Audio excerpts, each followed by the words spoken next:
Voici Rémi et Toyo, deux amis de longue date qui s'étaient promis un jour de sillonner ensemble le Japon. Pour Toyo, japonais ayant vécu toute sa vie à Paris, cette aventure est une véritable quête d'identité.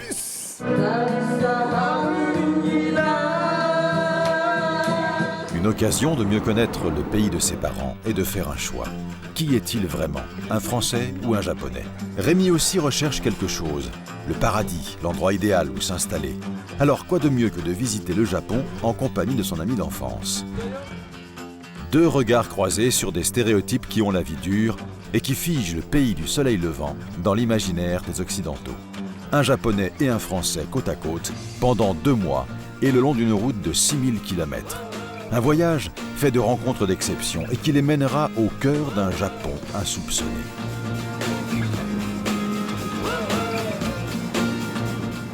Prêt pour l'aventure? Ready!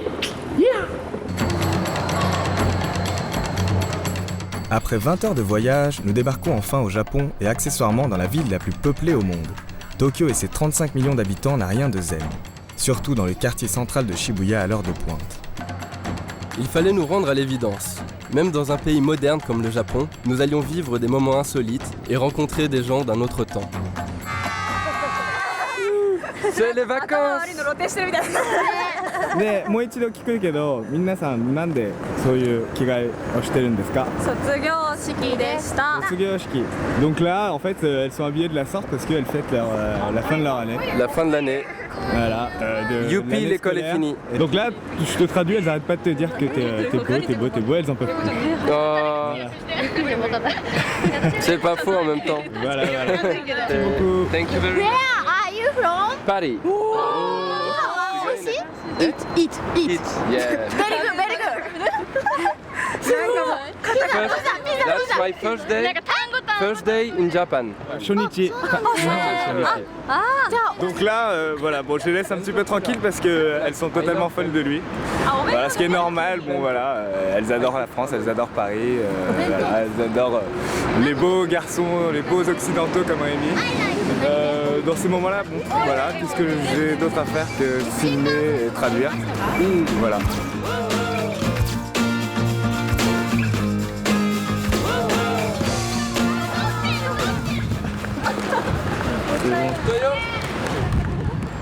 Comment commencer le Japon sans commencer par un ramen? On est obligé. C'est quand même le plat national. Première bière, premier ramen, premier repas japonais. Voilà. Quel bonheur de retrouver le vrai goût du ramen. Eh oui, ce n'est pas la première fois que je mets les pieds au Japon. Mais cette fois-ci, je le fais avec Toyo. Et c'est quand même plus facile de voyager avec quelqu'un qui parle japonais. Surtout dans le quartier d'Akihabara.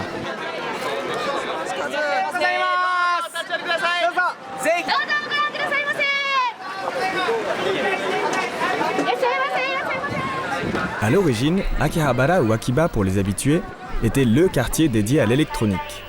Aujourd'hui, un autre produit made in Japan y a fait son apparition.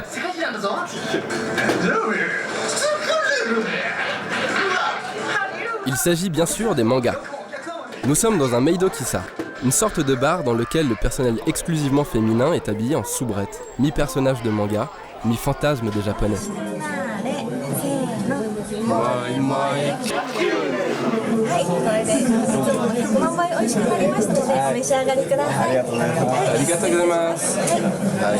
Traduction. C'est bien meilleur parce qu'elle nous a fait le petit... Exactement. On va goûter ça. On va voir si mon cœur va battre aussi fort qu'elle le prédit. Honnêtement, mon cœur n'a pas battu plus fort avec les Moi Moi Kyun de notre soubrette. Mais je crois que Rémi a davantage apprécié cette facette du Japon. Bon bah écoute, c'était très mignon. Bye bye. Ah, c'était sympa. Le plus surprenant dans les rues de Tokyo, c'est le respect. Tout est parfaitement réglé et organisé. On est pris par le flot des passants et il n'y a jamais de bousculade. Tokyo, c'est une ville qui ne dort jamais. Bon. Et maintenant l'aventure commence vraiment parce que on va chercher la voiture.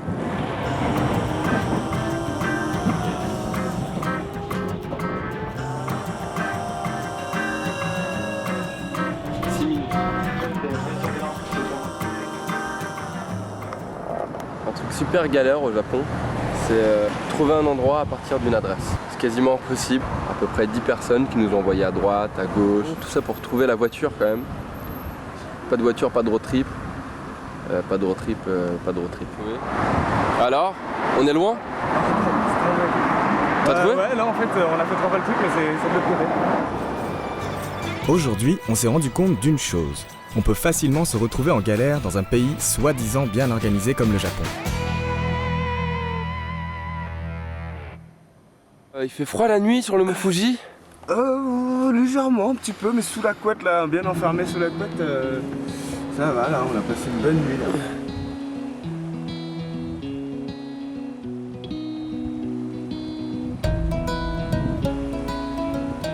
On a pris le petit-déj en compagnie du mont Fuji, ou Fujiyama. D'ailleurs, Fujiyama, c'est mon nom de famille. C'est comme si en France, je m'étais appelé Monsieur Mont-Blanc. De Tokyo à Osaka, en passant par Nagoya, la côte sud du Japon est une interminable mégalopole. À Nagoya, importante cité industrielle, nous retrouvons Tadashi, un ami de Toyo.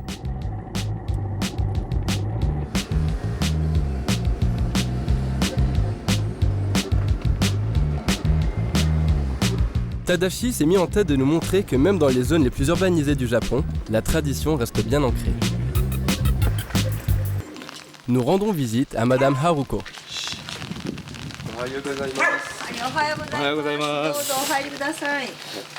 Donc là, la pierre, ça veut dire qu'on n'a pas le droit de rentrer par là.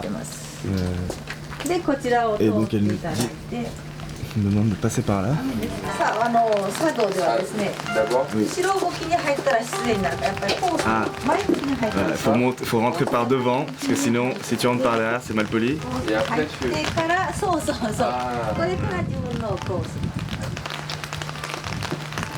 Tac, Et les chaussures toujours vers la sortie. et voilà. T'es bien présent. C'est bien mon petit japonais.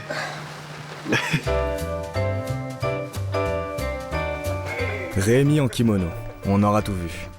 Madame Haruko nous guide sous la pluie vers une petite pièce que je n'avais jamais vue dans une maison japonaise. Cet espace est dédié à la cérémonie du thé, appelée le Chanoyu, qui dure quand même 4 heures.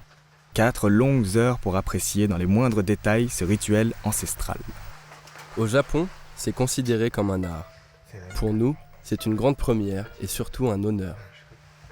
L'étude de la cérémonie du thé prend de nombreuses années. Chaque geste est important et doit être exécuté avec grâce et précision. Dans cette petite pièce, je ressens bien le poids des traditions et cette obsession pour la perfection. Je me sens un peu étranger à tout ça.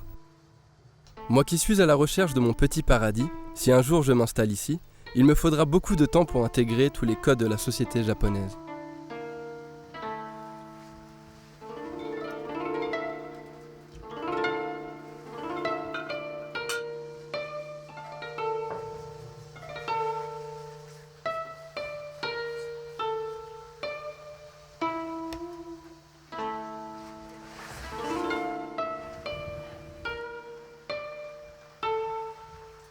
Malgré la longueur de la cérémonie, l'atmosphère est électrique. Je m'applique à retenir chaque geste, et au fur et à mesure que mon tour approche, je sens la pression monter. En tant qu'étranger, gaijin, tout le monde m'observe. Je n'ai pas le droit à l'erreur.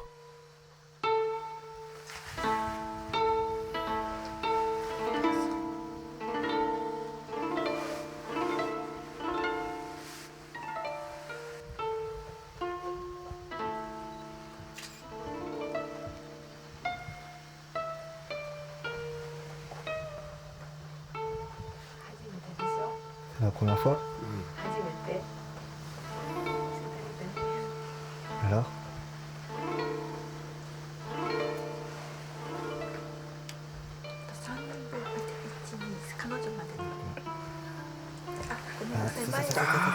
Et voilà, ça devait arriver. Bon, après 4 longues heures assis dans le tailleur, Tadashi nous emmène faire un tour dans son quartier. Ce soir, il ne pourra pas nous accompagner, mais pas de problème. Il s'est occupé de tout et nous a organisé une soirée typiquement japonaise. Alors voilà le petit sushi bar typique Donc là on est avec les parents de Tadashi qui nous invitent parce que lui ce soir il travaille. Et du coup on en profite pour se manger des petits sushis. C'est la première fois qu'on a l'occasion vraiment d'en manger. Elle veut pas se laisser faire.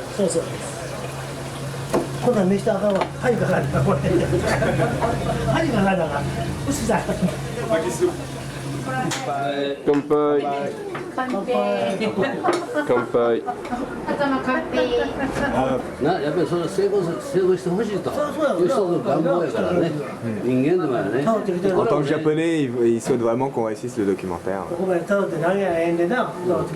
もねやっぱりいいんやからねみんなだから本当にだこう Nous on veut montrer la vraie image du Japon.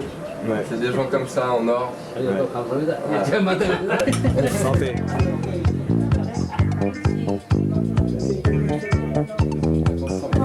D'accord, On continue à aller boire avec monsieur. Moi j'en peux plus. C'est pas あれ fini. 日本人のここがわからんいうのある日本人のここは理解しがたいっていうのあるありますね。あ、そう、はいやっぱりどんな時どんな感じの時思うやっぱり日本人はわからない意思表示あんまりしないからかな Il capte que プ dalle. ライドが高いね フランス人ですか Qu'est-ce qui se passe? La culture française et japonaise est totalement différente. Quand un français dit non, c'est niet. C'est Alors que les japonais, tu vois, quand tu dis non, ça veut pas forcément dire non, quoi. Et un japonais c'est dire rarement non en même temps. Un japonais, ça fait... Et de manière générale, un japonais, c'est sérieux. Sauf peut-être au karaoké, une véritable institution au Japon. Elle est bon hein, il déchire. Eh, attention, il y a du niveau.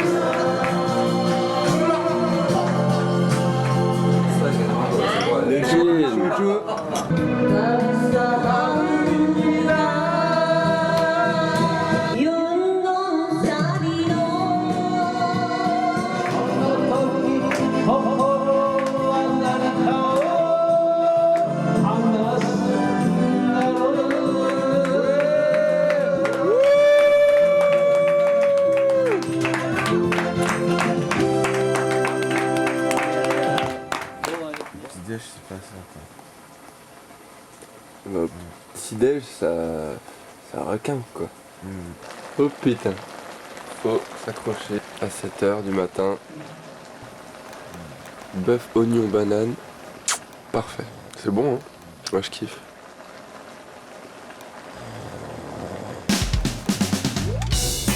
Après avoir pris congé de Tadashi et de ses parents, nous reprenons la route. Direction l'île de Shikoku. Ça nous fait du bien de quitter les grandes agglomérations de Honshu. Enfin, on va pouvoir goûter un autre Japon, grimper des montagnes, marcher sur les plages et faire du surf. Oui, mais pour ça, encore faut-il trouver notre chemin. C'est pas une route.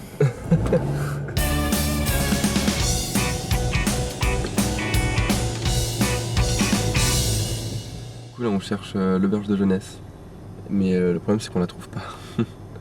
Pourtant on a le GPS, on demande aux gens et tout mais... Alors? Ça va pas être facile là. Elle vient de m'indiquer un endroit. Genre derrière la montagne là-bas. Derrière la montagne. Voilà. C'est bien ça. Qu'est-ce qui disait qu'il y avait plein de serial killers dans les coins reculés au Japon, qu'il y avait plein de gens qui disparaissaient sur les petites routes comme ça. Puis les tue pas. Ah ouais, c'est en mode on va nous retrouver complètement démembrés. Ah oui, manger je te nos- découpe la tête, je te mets un petit message dans ta bouche. Quoi? Attends, il y a marqué route bloquée. Route bloquée. Ouais. Sans deck. Et ils l'ont pas mis plus haut quoi.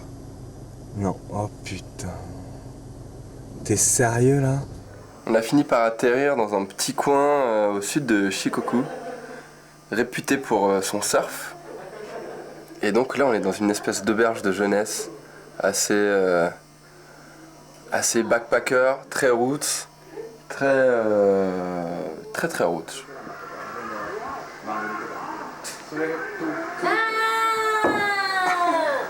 Bon bah voilà, Konnichiwa.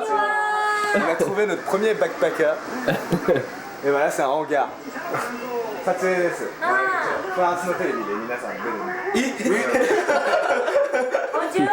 Bonjour. Bonjour, je m'appelle Yachan. Yachan. Je m'appelle Yachan. Enchanté. Hajimemashite. Hajimemashite wa Rémi. Rémi des. Gemi desu. Rémi. Gemi. Gemi. Rémi. Enchanté, Je m'appelle. je m'appelle, Je m'appelle. Koma Yuya. Comment?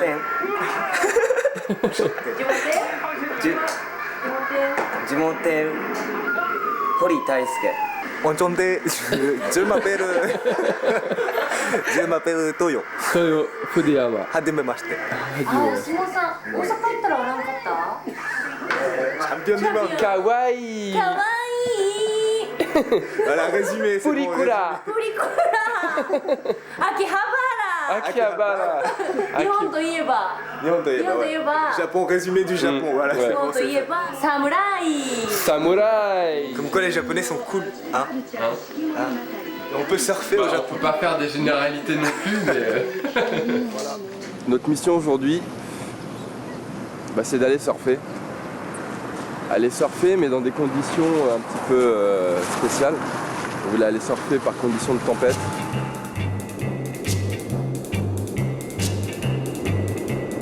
Alors le truc un petit peu inquiétant, c'est qu'il n'y a personne à l'eau. On fait gaffe quand même, hein. Je dois encore devoir lui sauver la vie. Une énième fois.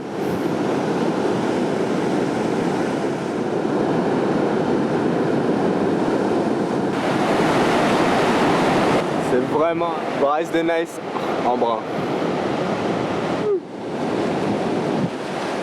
Allô? Ouais, de ouf. Mec, c'est chaud. Ça amène direct vers les rochers. Ouais. Alors deux solutions, deux possibilités. Soit on passe la barre et on va au fond. Ouais. Bon, ce qui est déjà presque impossible pour moi, qui est sorti une dizaine de fois dans ma vie. Soit on reste un petit peu au bord et on se mettre un peu plus là-bas, comme ça si le courant il nous ramène, voilà, on pourra marcher le long de la plage pour venir. Ok. Parce que sinon tu vas mourir. Mais je suis prêt, moi, je sais pas mourir au Japon. Première fois au Japon, surf première fois au Japon. T'as filmé, je me suis mis debout 2 secondes quoi. Ah mais non, je sais pas. Tu déconnes?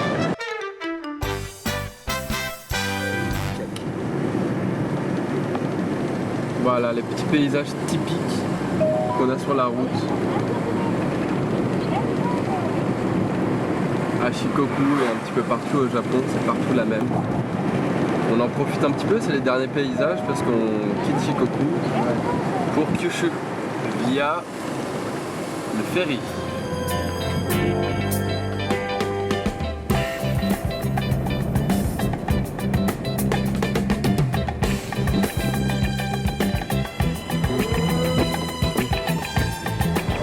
La mer est houleuse dans le détroit de Bungo et la traversée n'a rien de la croisière s'amuse. Mais nous arrivons sans encombre sur l'île de Kyushu, berceau de la civilisation japonaise.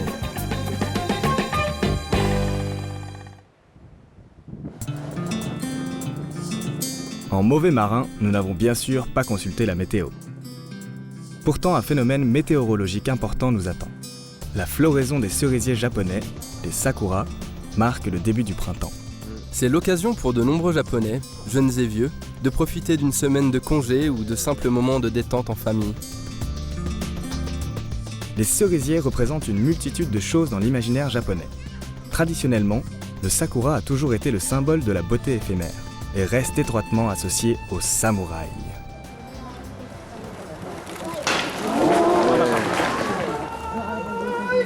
Voilà, là on est en train d'assister à l'art du Yabusame. C'est un art vieux de 900 ans. Ça consiste à viser le losange là, que vous voyez. Allez, vas-y.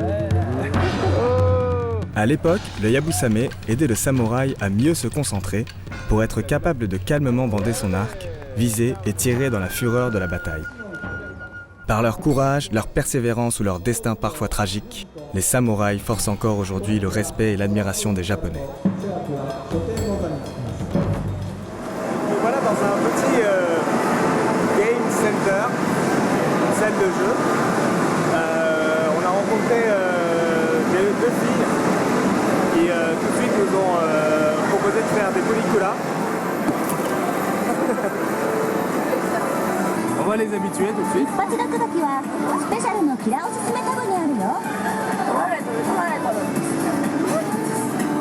Faut les recouper là. Arigato.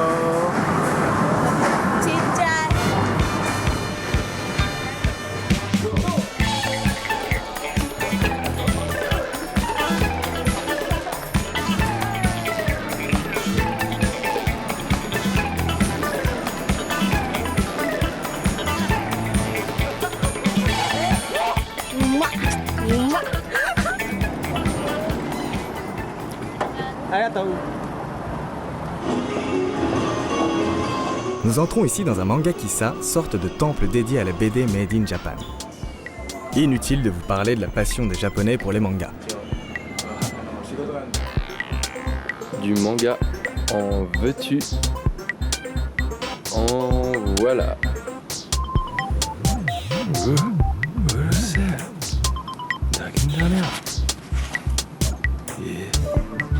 Le mangakisa, c'est aussi un bon moyen pour les globetrotters de dormir pas cher.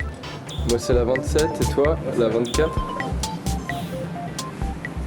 Télé et ordinateur. Parfait.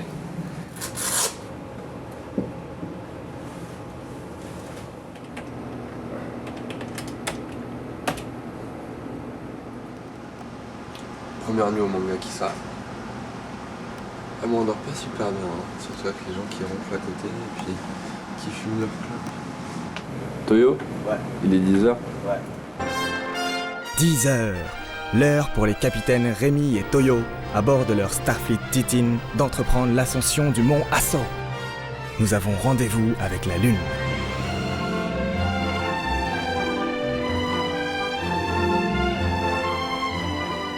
Ouais, voilà, comme d'hab, Rémi. 1, 2, 3. Bon, les filles sont allées chercher des bouts de papier et des stylos pour que je leur signe des autographes. Ouais. Parce que t'es un acteur connu en France. Donc là, elles y croient à fond. Mais why not, hein?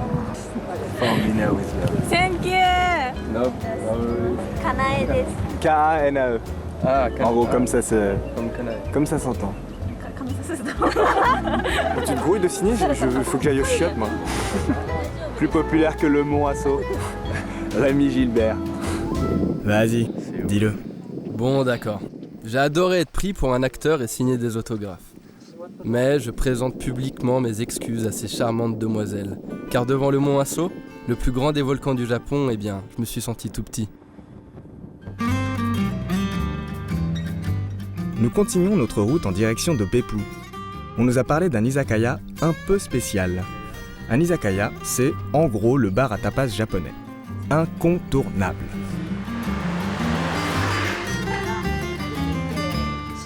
Il est tenu par Aimé-san. Ce japonais a fait ses classes en France et il propose une cuisine qui commence sérieusement à nous manquer.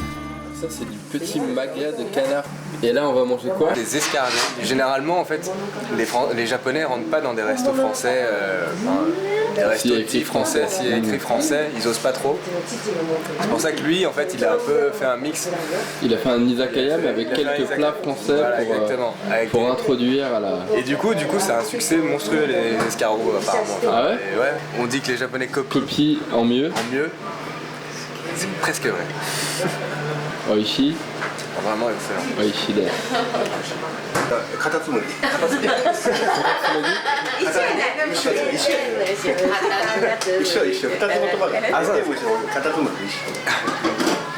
Le denden mushi. Denden mushi. Le katatsumori. Katatsumori. Autrement dit escargot. Ah, c'est bien ça. Ah, on se fait encore inviter. On se fait encore inviter par la même personne. Je sais pas si je dois accepter, mais je pense qu'on va accepter. Je crois que c'est déjà fait. Je crois que t'as pas trop le choix. Le Le soir même, Aimé-san nous invite chez lui. Au menu, un bon rôti de porc. Si on juge parfois les Japonais comme peu ouverts sur le monde extérieur, Aimé-san, c'est tout le contraire. Une vraie rencontre pour moi. Lui aussi a voyagé. Et on a discuté librement de plein de sujets encore tabous au Japon.